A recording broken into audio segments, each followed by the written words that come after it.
Passons à une autre variante concernant la mise en tension des adducteurs. Donc cette fois-ci, on vous propose une technique au sol, sur un tapis, une technique d'auto-étirement des muscles adducteurs.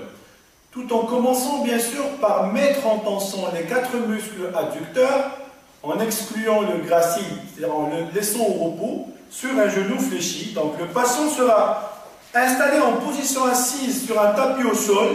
Dans un premier temps, tout dépend des capacités et de la souplesse des patients. On peut le garder, on peut mettre son dos contre le mur. Genoux fléchis, les 2 pieds, les 2 faces plantaires côte à côte, et bien sûr les 2 mains. Bien sûr, on va demander au patient de garder ses épaules équilibrées, son dos en position correcte, stabilisée, et bien sûr sur les genoux fléchis.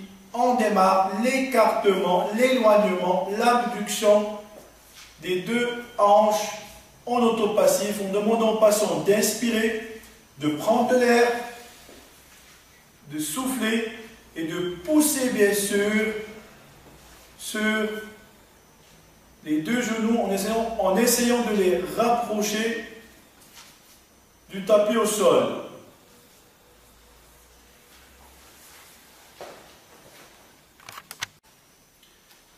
Passons à une autre variante concernant la mise en tension des adducteurs, toujours en auto-étirement, en autopassif. Donc, je vous propose cette manœuvre pratiquée sur un patient en position sur un tapis au sol, en prenant appui sur un membre inférieur, genou fléchi.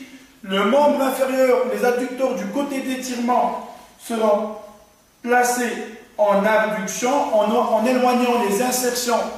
Bien sûr, l'origine, en éloignant l'insertion pubienne de l'insertion au niveau de la face médiale du segment fémoral ainsi que de la patte doigt. Comme vous l'avez remarqué, cette technique, cette manœuvre va mettre en tension l'ensemble des muscles adducteurs. Dans la première manœuvre, on avait proposé une variante sur des genoux fléchis. C'est ce qui mettait au repos le muscle gracile. Dans cette variante, l'ensemble des muscles seront mis en tension, puisque le genou sera en position d'extension. Donc, surtout l'insertion du gracile au niveau de la patte doigt sera éloignée de l'origine qui est au niveau pubien. Donc, le sujet sera en position sur un tapis, prenant appui sur un genou fléchi. Le membre inférieur et les muscles du côté d'étirement seront placés dans le plan frontal ou presque frontal, le dos bien droit, avec une main de contrôle à hauteur du bassin ou à hauteur de la partie supérolatérale de la cuisse. On demande au patient d'inspirer, de prendre de l'air, démarrer le temps expiratoire, le souffle en pinçant les lèvres, tout en poussant vers le bas et en essayant d'éloigner au maximum le pied et le talon sur le tapis au sol. Donc, normalement, la mise en tension de ces muscles adducteurs doit se sentir en démarrant de la partie de la symphyse pubienne, en allant tout au long de la face médiale de la cuisse jusqu'au niveau de la partie interne du genou.